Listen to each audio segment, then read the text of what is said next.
6th standard mathematics term 1 chapter 1 exercise 1.2 question number 6. Rajan writes a 3-digit number using the digits 4, 7 and 9. What are the possible numbers in and right? அதாவது ராஜன் சொல்லக்கூடிய ஒருத்தர் ஒரு 3 digit number எழுதுறாரு, 3 இலக்க எண் எழுதுறாரு, 4, 7, 9 இந்த 3 டிஜிட்ஸை தான் யூஸ் பண்ணி எழுதுறாரு. ஸோ அப்போ என்னெல்லாம் நம்பர்ஸ் எழுத முடியும்னு கேட்டிருக்காங்க. ஸோ பாருங்கள், இதை 3 டிஜிட்ஸும் சஃபில் பண்ணி எழுதணும். ரிப்பீட்டேஷன் கிடையாது. 3 டிஜிட்ஸும் சஃபில் பண்ணி எப்படியெல்லாம் எழுதலாம்னு பார்த்தீங்கன்னா, ஸோ ஃபஸ்ட்டு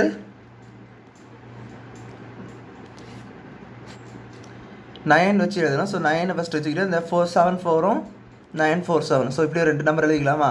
கரெக்டாக சஃபில் பண்ணி எழுதுறேன். ஃபஸ்ட்டு 9 வச்சுட்டு இந்த 7, 4 ஒருக்கா, அதுக்கப்புறம் 4, 7 ஒருக்கா எழுதிக்கிறேன். அடுத்து இந்த 4 வச்சுட்டு எழுதுகிறேன் பாருங்க. 4 வச்சுட்டு 7, 9, 9, 7 இந்த 2 நம்பரையும் மாற்றி போடணும். இப்போ 4 வச்சுக்கிட்டு 7, 9 and 9, 7. அடுத்து 7 வச்சுட்டு 4, 9, 9, 4. ஸோ இதுதான் இந்த 6 நம்பர்ஸும் இந்த 3 டிஜிட் வச்சு அவளால் என்ன பண்ண முடியும்னா எழுத முடியும். பாசிபிள் நம்பர்ஸ் இந்த 6 நம்பர்ஸையும் அவரால் இந்த 3 டிஜிட்ஸ் வச்சு எழுத முடியும். ஸோ அவ்வளோதான், அந்த சம் பிடிச்சிருக்கோம் நினைக்கிறேன். தேங்க்யூ.